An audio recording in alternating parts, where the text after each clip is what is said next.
वही गए वो जमाने जब लड़की को घर वाले साड़ी पहनाना सिखाकर ससुराल भेजा करते थे। अब तो अरे क्या सारा दिन ये सड़ा सा पैजामा पहनकर घुमा करती है। अरे कभी चुन्नी वाला सूट भी पहना कर। चुन्नी वाला सूट उसमें कौन सा बड़ा काम है। ये लो। राधा अंदर जाती है, पजामे के ऊपर ही कुर्ता और दुपट्टा डाल आती है। हैप्पी सासू माँ, अब तो पैजामे से कोई दिक्कत नहीं है ना। सास राधा को देखती है। हाँ कोई दिक्कत तो नहीं, लेकिन बहू तो बहू की तरह ही अच्छी लगती है ना। अरे बिंदी लिपस्टिक लगाया कर। अगले दिन राधा पजामे के ऊपर ऊंची सी साड़ी पहनकर तैयार होकर आती है। ससु माँ, चाय ले लीजिए। अरे राधा, ये क्या झोकर बनी हुई है। अरे साड़ी के नीचे से पजामा दिख रहा है। अरे तो कोई बात नहीं है ना ससु माँ, आप ही को तो बहू ऐसी चाहिए थी ना, बहू जैसी। अब मैं क्या करती। तभी वहां श्याम आ जाता है। अरे राधा, माँ के कहने का मतलब है कि साड़ी मतलब सिर्फ साड़ी। आप भी ना पागल हो गए हैं क्या। सिर्फ साड़ी तो सत्यम शिवम सुंदरम की जिन्नत अमान ने पहनी थी। अरे लोग देखते तो थे जी भर भर के, लेकिन आंखें बंद करके। कैसी बातें कर रहे हैं आप। अरे मोहल्ले वाले क्या कहेंगे ना। अरे बस बस श्याम, तू चुप हो जा। ये औरतों के बीच में मत बोला कर। वैसे भी तेरी बीवी को पढ़ाई लिखाई की सिवा आता क्या है। कल को सिर्फ साड़ी पहनकर निकल आई ना बाबा ना हंगामा हो जाएगा। अरे बहू, वो कहना ये चाह रहा था कि नीचे ये तू जो पजामा सजा लेती है ना, वो नहीं पहनना है ना। राधा सास की बात सुनकर परेशान सी हो जाती है। वो समझ नहीं पाती कि उसे क्या करना है। मैं कैसे इन लोगों को समझाऊं कि मैंने बचपन से ही सिर्फ पैजामे ही पहने। मेरी शादी के दिन भी लहंगे के नीचे पजामा ही तो था। अरे किसी को पजामे से क्या दिक्कत हो सकती है। क्या करूं मैं। राधा रोने लगती है, जिससे उसका पति देख लेता है। अरे अरे मेरी प्यारी राधा, रो क्यों रही हो। अच्छा चलो शाम को तुम्हें घुमाने लेकर चलता हूँ, और इतना ही नहीं, मैं तुम्हें शॉपिंग भी करवाऊंगा। राधा ये सुनकर खुश हो जाती है। ओह, आइसक्रीम के साथ शॉपिंग, वाह। मैं भी लिस्ट बना लेती हूँ कि क्या क्या लेना है मुझे। बस फिर क्या था, राधा बैठ जाती है लिस्ट बनाने। माँ देख, तेरी सारी समस्या का मैंने समाधान कर दिया। अरे ऐसा क्या कर दिया, पजामे वाली को छोड़ दिया क्या तूने। अरे कैसी बात कर रही हो माँ, पजामे वाली नहीं, राधा नाम है उसका। तभी डोरबेल बजती है और पड़ोस की चाची घर आती है। उनके हाथ में एक पजामा होता है। अरे मैंने सोचा कि ये कपड़ा सड़क पर गिरा था, किसी ने सुखाने डाला होगा। अब ना ये पेटीकोट जैसा था, ना ही पतलून जैसा।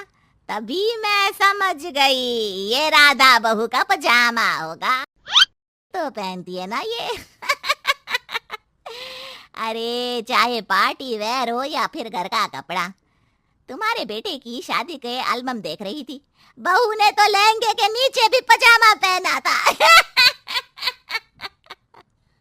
ठीक है चाची, दे दिया ना पजामा। अब पजामा पुराण मत सुनाओ, चली जाओ। चाचा जी के खांसने की आवाज आ रही है, जाकर पानी दे आओ उन्हें। अरे हाँ, जोरू का गुलाम जा रही हूँ मैं। चाची के जाने के बाद अरे अड़ोस पड़ोस वालों को बोलकर क्या फायदा होगा बेटा, अब तो घर मशहूर हो जाना ही है पजामे वाली बहू के नाम से। तभी वहां ससुर आ जाते हैं। अरे वो पीछे वाले घर के शर्मा जी ने तो घर के पोस्टल एड्रेस में यही लिखना शुरू कर दिया है, पजामे वाली बहू के घर के पीछे गली नंबर 7। अरे बस बस, आ गए तुम, दुकान आज जल्दी बंद कर दी। अरे क्या करूं, ये टाइट पैंट पहनकर बैठा नहीं जाता दुकान में। ज्यादा देर हुई तो थोड़ी देर पीठ सीधी करने घर चला आया। वैसे आज माँ बेटा साथ में क्या बातें कर रहे हैं। हाँ अरे हाँ, बातों से याद आया, बोल रहा है कि पजामे वाली प्रॉब्लम का सोल्यूशन ढूंढ लाया है। जरा बता दो बेटा, क्या समाधान निकाला है। वो मैं ना माँ आज राधा को शॉपिंग के लिए ले जा रहा हूँ। अरे बेटा क्या बात है, कितनी अच्छी बात है। हाँ माँ, इतना ही नहीं, वो तो पूरी लिस्ट तैयार कर रही है कि वो क्या क्या खरीदेगी। जब इतना खरीदेगी तो कुछ अलग तो पहनेगी ही ना। उधर राधा बाजार जाने के लिए पजामा टी शर्ट पहनकर तैयार हो जाती है। चलिए जी, मुझे काफी सामान लेना है।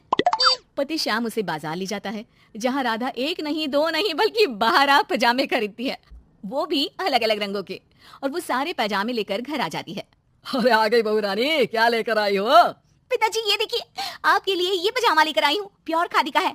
पैंट लुक में इसे आप दुकान में भी पहनकर जा सकते हैं। और खुद के लिए ये 12 पजामे, हर रंग हर प्रिंट के। राधा अपने कमरे में चली जाती है, लेकिन सास सर पर हाथ रखकर बैठ जाती है। अरे फूटी किस्मत, भाग्य में साफ सुथरी सजी धजी बहू दिखना लिखाई नहीं है तो क्या किया जा सकता है। अरे बाजार गई भी तो क्या लेकर आई, ये सड़े पैजामे। राधा इस बार फिर सास का रोना सुन लेती है। मैं क्या करूं भगवान, साड़ी में डर लगता है कि कहीं फंस कर गिर न जाऊं। माँ जी को पजामे से नफरत है, लेकिन एक अच्छी बहू होने के नाते मैं अपना पहनावा माँ जी के लिए जरूर बदलने की कोशिश करूंगी। हाँ भगवान जी। अगले दिन राधा बिना पजामे वाली साड़ी पहनकर सास के पास खड़ी हो जाती है। हाय रे, सूरज आज कहाँ से निकला है?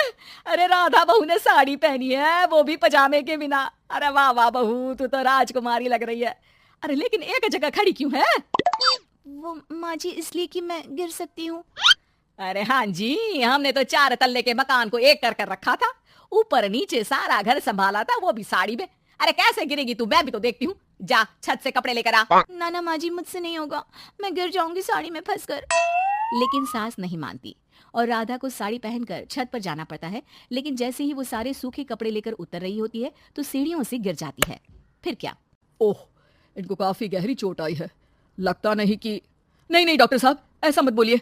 अरे सारी गलती मेरी है डॉक्टर साहब, मेरी बहू को बचा लीजिए। अरे हाँ, वो बच जाएंगी, लेकिन चोट भरने में देर लगेगी। धीरे धीरे राधा ठीक हो जाती है और एक दिन जब पहली बार वो ठीक होकर कमरे से बाहर निकलती है तो देखती है कि सास, ससुर, पति सब पैजामे पहनकर खड़े होते हैं।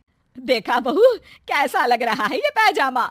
वैसे बहू सही में ये बड़ा कंफर्टेबल है। हाँ, अरे अब तो इसे पहनकर मैं इतने आराम से दुकान में बैठता हूँ कि कितने ही ग्राहक क्यों ना आ जाए, फटाफट काम होता है।